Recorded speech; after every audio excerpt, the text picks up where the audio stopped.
Hello students, company कायद्याचे घटक या विषयाच्या मागील व्हिडिओमध्ये आपण कंपनीची स्थापना व नोंदणी या प्रकरण क्रमांक 2मध्ये कंपनीच्या स्थापनेतील विविध अवस्था, ज्यामध्ये प्रवर्तन, कंपनीची नोंदणी, भांडवल उभारणी आणि व्यवसाय प्रारंभ दाखला याचा अभ्यास केला होता. त्यानंतर आपण कंपनीच्या स्थापनेतील महत्त्वाची दस्तऐवजे की ज्यात घटनापत्रक, नियमावली आणि माहितीपत्रक पाहत होतो.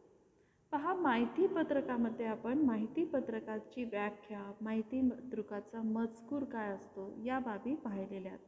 या व्हिडिओमध्ये आपण माहितीपत्रकाचे विविध प्रकार अभ्यासणार आहोत.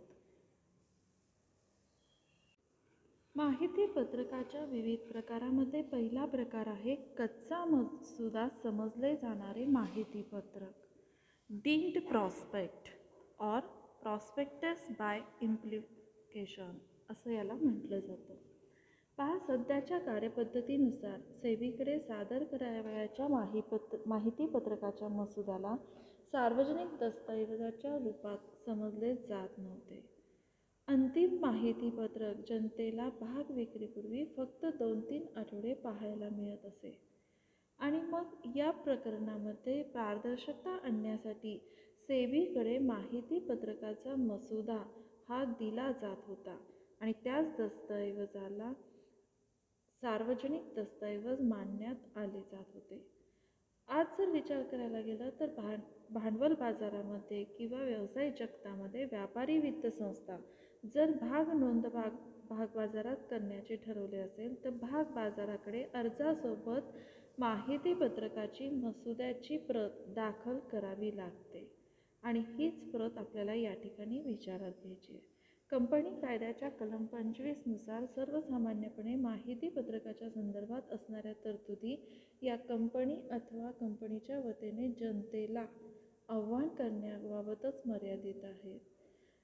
लक्षात घ्या, ज्यावेळेस कंपनीचे भाग कर्जरोखे वाटप केले जात असेल किंवा भागाचे वाटप केले जात असेल त्यावेळेस माहितीपत्रकाच्या आधारे सर्वसामान्य जनतेसमोर विक्रीसाठी प्रस्ताव मांडला जातो. हाच मुख्य उद्देश माहितीपत्रकाचा असतो. माहितीपत्रकात समाविष्ट करावयाच्या बाबीशिवाय भाग, कर्जरोखे इत्यादी संदर्भात विक्रीसाठीच्या प्रस्तावामध्ये कंपनीला मिळालेल्या अथवा मिळणार असलेल्या मोबदल्याचा तसेच हा करार कोठे निरीक्षणासाठी उपलब्ध होईल ती जागा, वेळ या सर्वांचा उल्लेख यामध्ये असतो.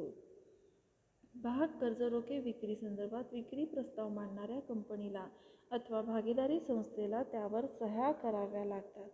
कंपनीच्या बाबतीत किमान 2 संचालकाची व भागीदारी संस्थेच्या बाबतीत किमान निम्म्या भागीदारांची अधिकृत सही त्यावर असणे आवश्यक असते.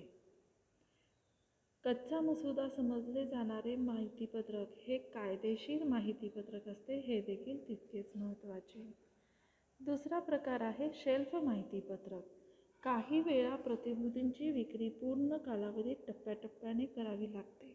विशेषतः मूलभूत प्रकल्पामध्ये मोठ्या प्रमाणावर प्रतिभूतीची विक्री करावी लागते. अशा वेळेस प्रत्येक वेळी प्रतिभूतींच्या विक्रीसाठी माहितीपत्रक प्रसिद्ध करणे हे खर्चिक स्वरूपाचे असते. अशा वेळेस बहुविध माहितीपत्रक म्हणजेच शेल्फ माहितीपत्रक प्रसिद्ध करण्याची तरतूद कंपनी कायद्यामध्ये करण्यात आलेली आहे. शेल्फ माहितीपत्रक म्हणजे काय? तर शेल्फ माहितीपत्रक म्हणजेच बहुविध माहितीपत्रक किंवा माळणी माहितीपत्रक असे देखील त्याला म्हटले जाते. आता शेल्फ माहितीपत्रक म्हणजे अर्थपुरवठा करणाऱ्या संस्था अथवा बँका यांनी एका किंवा अधिक वेळी आणि विविध प्रकारच्या प्रतिभूतींसाठी प्रसिद्ध केलेले माहितीपत्रक. लक्षात घ्या, एखादे शेल्फ माहितीपत्रक प्रसिद्ध केले असेल तर वैध कालावधीत पुढे प्रत्येक वेळी व विविध प्रकारच्या प्रतिभूतींच्या विक्रीसाठी परत माहितीपत्रक हे प्रसिद्ध करावे लागत नाही. फक्त प्रतिभूतींच्या विक्रीचे तपशील पत्रक म्हणजे इन्फॉर्मेशन मेमोरंडम हे प्रसिद्ध करावे लागते. शेल्फ माहिती पत्रकाची तरतूद फक्त ज्या संस्था मूलभूत उद्योगधंद्यांना कर्ज पुरवठा करतात अशाच संस्थांना लागू आहे. बाकीच्या संस्थांना शेल्फ माहिती पत्रक हे लागू नाही. तिसरा प्रकार आहे माहिती पत्रकाऐवजीचे निवेदन. भाग भांडवलात असणाऱ्या सार्वजनिक कंपन्या जेव्हा लोकांना जाहीर आवाहन न करता खाजगीरित्या भागांची किंवा कर्जरोख्यांची विक्री करू इच्छितात तेव्हा अशा कंपन्यांना माहिती पत्रक प्रसिद्ध करावे लागत नाही. अशा परिस्थितीत या कंपन्यांना माहिती पत्रकाऐवजी नोंदणी अधिकाऱ्याकडे एक साधे निवेदन द्यावे लागते. म्हणजे ज्या सार्वजनिक कंपन्या लोकांना जाहीर आवाहन न करता खाजगीरित्या भागांची किंवा कर्जरोख्यांची विक्री करू इच्छित आहेत अशा कंपन्यांना माहितीपत्रक प्रसिद्ध करावे लागणार नाही. तर ते काय करतात, त्या माहितीपत्रकाऐवजी एक साधे निवेदन हे नोंदणी अधिकाऱ्याकडे देतात आणि त्याच निवेदनाला माहितीपत्रकाऐवजीचे निवेदन असे म्हटले जाते. पहा, माहितीपत्रकाऐवजीचे निवेदन कंपनीच्या संचालकांना कंपनी कायद्यात शेवटच्या भागात नमूद केलेल्या परिशिष्ट 3 प्रमाणे तयार करावे लागते. हे निवेदन नोंदणी अधिकाऱ्याच्या कार्यालयात सादर केले जाते आणि मगच भागवाटप तयार केले जाते. जर कंपनीने माहितीपत्रकात ऐवजीच्या निवेदनामध्ये चुकीची असत्य स्वरूपाची माहिती, दिशाभूल होणारी माहिती ही दिलेली असेल तर अशा संचालकास 2 वर्ष सक्त मजुरी किंवा 5,000 रुपये दंड किंवा दोन्हीही शिक्षा. त्यांच्या असत्य विधानावर ही शिक्षा अवलंबून असणार आहे. 2 वर्ष सक्त मजुरी किंवा 5,000 रुपये दंड किंवा दोन्हीही शिक्षा एकत्रित स्वरूपात हे त्यांना दिले जाऊ शकते. लक्षात घ्या, माहितीपत्रकाऐवजीचे निवेदन नोंदणी अधिकाऱ्याकडे सादर केल्यानंतर 3 दिवसांनी त्यांना भागाचे वाटप करता येऊ शकते. त्याच्या आधीच्या कालावधीमध्ये वाटप करता येणार नाही. आता पुढचा महत्त्वाचा मुद्दा आहे माहितीपत्रकातील असत्य विधाने व त्याचे परिणाम. माहितीपत्रकातील एखादे विधान किंवा निवेदन किंवा स्वरूप व संदर्भावरून दिशाभूल करणारे असेल असे वाटत असल्यास ते असत्य निवेदन आहे असे समजले जाते. तसेच एखादी महत्त्वाची माहिती माहितीपत्रकात वगळल्यामुळे दिशाभूल होत असेल तर त्यालाही असत्य निवेदन समजले जाते. पहा, जर माहितीपत्रकामध्ये एखादे असत्य विधान आहे हे वाटत असेल तर ते कोणत्या निकषांच्या आधारे ठरवले जातात, तर माहितीपत्रकामध्ये एखादे विधान ज्या स्वरूपात व संदर्भात वापरले गेले आहे त्यावरून त्याची दिशाभूल करणारे आहे का नाही हे ठरवले जाते.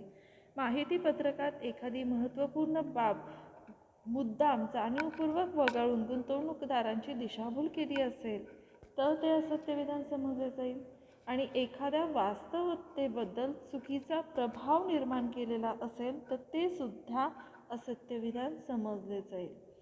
आता जे असत्य विधान केलेले आहे त्याचे परिणाम काय असू शकतात, तर असत्य निवेदनाला बळी पडून जर एखाद्याने भाग किंवा कर्जरोखे खरेदी केलेले असेल तर त्यांना तो खरेदीचा करार रद्द करता येऊ शकतो आणि कंपनीकडून नुकसान भरपाईसुद्धा वसूल करण्याचा अधिकार त्यांना प्राप्त होतो. असत्य विधानाबद्दल जबाबदार असणाऱ्या कंपनीच्या संचालकांना, प्रवर्तकांना किंवा चिटणीसांना ते इतर व्यक्तींना नुकसान भरपाईसाठी जबाबदार ठरवून त्यांच्याविरुद्ध दावा देखील दाखल करता येऊ शकतो.